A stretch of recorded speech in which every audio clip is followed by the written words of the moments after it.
ল'ব লাগিব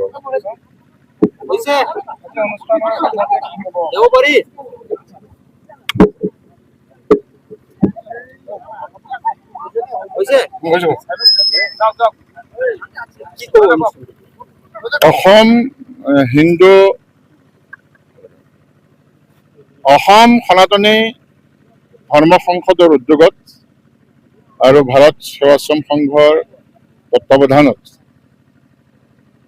আগন্তুক 22 ফেব্ৰুৱাৰী তাৰিখে এই দৰ্শনী স্কুল খেলপথাৰত 25,000 ভকত বৈষ্ণৱে একেলগে গীতা পাঠ আৰু গীতা যজ্ঞ অংশগ্ৰহণ কৰিব। সেই উদ্দেশ্যে আজি বৈদিক পৰম্পৰাৰে দায়িত্বটা স্থাপন কৰা হৈছে।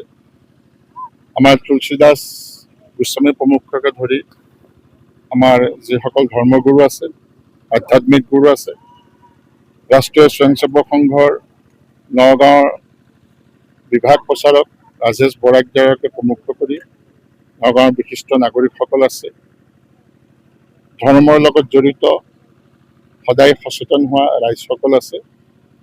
আৰু ইয়াৰ দ্বাৰা কি হৈছে যে আমাৰ দুষ্টক দমন সন্তক পালন এই কথাখিনিতো আমাৰ আছেই, আমাৰ শাস্ত্ৰই কয়। আৰু আমি সনাতনীসকলে সদায় কওঁ সৰ্বে ভৱন্তু সুখিনঃ সৰ্বে সন্তু নিৰাময় সৰ্বে ভদ্ৰাণি পশ্যন্তু মা কস্যচিৎ দুৰ্গভাৱতী। এইটো কেৱল সনাতনী সমাজত আছে। গতিকে আমাৰ সভ্যতা, আমাৰ সংস্কৃতি অত্যন্ত চহকী।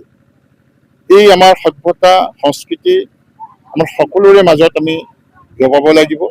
আৰু গীতা পাঠৰ দ্বাৰা কি হয়, সদায় মন প্ৰফুল্লিত হয়, আমাৰ ভিতৰ সদায় শক্তিশালী হয়। আমি কেৱল বাহিৰটো শক্তিশালী হৈ থাকিলে নহ'ব, ভিতৰো শক্তিশালী হ'ব লাগিব।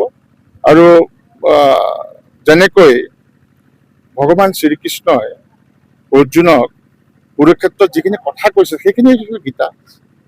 প্ৰতিগৰাকী আমি সনাতনী লোকে আমি আচলতে সৰুৰ বয়সৰ পৰাই আচলতে আমি গীতা অধ্যয়ন কৰাটো উচিত, বিধিগতভাৱে নীতিগতভাৱে আমি এইবিলাক কৰা উচিত।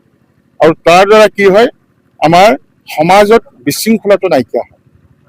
আপোনালোকে চাব, যিসকলে অধ্যয়ন কৰিছে ভালদৰে আৰু এই নীতি নিয়মত আছে, তেওঁলোকৰ দ্বাৰা সমাজত কেতিয়াও বিশৃংখল নহয়, তেওঁলোকে কেতিয়াও অবিচাৰ কৰিব নোৱাৰে, তেওঁলোকে কেতিয়াও দুৰ্নীতি কৰিব নোৱাৰে। গতিকে আমি সকলোৰে মংগল হওক, সকলোৰে কল্যাণ হওক, তাৰ কাৰণে 22 ফেব্ৰুৱাৰীত এই নগাঁও জিলাৰ দৰ্শনী পথাৰত 25,000 লোকে একেলগে গীতা পাঠ আৰু গীতা যজ্ঞত অংশগ্ৰহণ কৰিব। আৰু এই সুযোগতে আমি সমূহ নগাঁওবাসী ৰাইজক, আমাৰ সকলো সনাতনী ৰাইজক এই অনুষ্ঠানত অংশগ্ৰহণ কৰিবৰ কাৰণে, সহায় সহযোগিতা কৰিবৰ কাৰণে আমি আমন্ত্ৰণো জনাইছোঁ সকলোকে। আৰু সকলোৰে কল্যাণ হওক, আমি সকলো সুখী হৈ থাকোঁ, সকলো নিৰোগী হৈ থাকোঁ, এই আশাৰে আমি আজি এই লাইট এটা স্থাপন কৰা হ'ল। আৰু অনাগত দিনত আৰু আমাৰ যাতে সমাজখন আৰু অধিক সুৰক্ষিত হয়, আমাৰ সভ্যতা, আমাৰ সংস্কৃতি আৰু সুৰক্ষিত হয়, তাৰ কাৰণে আমি সকলোৰে ওচৰত প্ৰাৰ্থনা জনাইছোঁ। আৰু আমাৰ আমি এই অনন্ত কোটিৰ ব্ৰহ্মাণ্ডৰ অধিকাৰী ভগৱান শ্ৰীকৃষ্ণই আমাক সকলোকে কৃপা দৃষ্টি প্ৰদান কৰক, তাৰ কাৰণে আমি প্ৰাৰ্থনা জনাইছোঁ।